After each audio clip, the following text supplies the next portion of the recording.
যেই কারণে আমি এই মৌসুমে এই মিঠামইনে আসছি, মানে পানি থাকা অবস্থায়, সেটা হলো যে এখানে একটা বলে অল ওয়েদার সড়ক।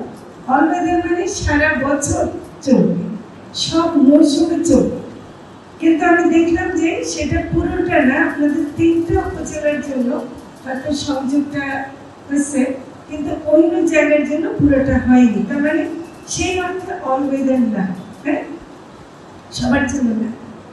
এখন আপনারা, আমি একটু জানতে চাইলাম এই জন্য যে আমরা এর আগে যতবার কথা বলেছি মৎস্যজীবীদের সাথে, মৎস্য কর্মকর্তাদের সাথে, সবাই বলছেন যে এই রাস্তাটা যেভাবে করা হয়েছে সেটাতে যতগুলো কারবার থাকা উচিত ছিল, মাছের পানি চলাচলের জন্য পথ করার ব্যাপার ছিল, কারণ পানি তো পানির মতো করে এদিক থেকে ওদিক যেতেই হবে। এটা আমি চাই বা না চাই সেটা না, পানি যাবে এবং পানির সাথে মাছও যাবে। আমরা গত 1 বছর ধরে গবেষণা করে মৎস্য কর্মকর্তারা দেখিয়েছেন যে কোন জায়গাগুলো, কোন পয়েন্টগুলোতে মাছের ইয়েটা বেশি, চলাচলটা বেশি, তারা সেগুলো দেখিয়ে দিয়েছেন।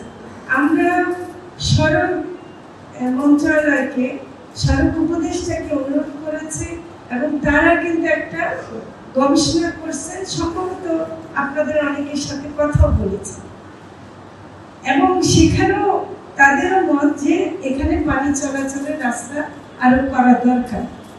কিন্তু আমি এবং এখনো গবেষণা করে দিয়েছে, কাজে শুকনা আর পানির সময় দুইটাই তারা দেখছে। আমার ধারণা যে এটা যদি আমরা করতে পারি তাহলে এই রাস্তাটা বললো, এই রাস্তাটার কারণে যে সুবিধা সেটাও যেমন পাবে, তেমনি মাছের ক্ষতিটাও হবে না। আমরা তো এটা চাই নাকি? আচ্ছা, ঠিক আছে।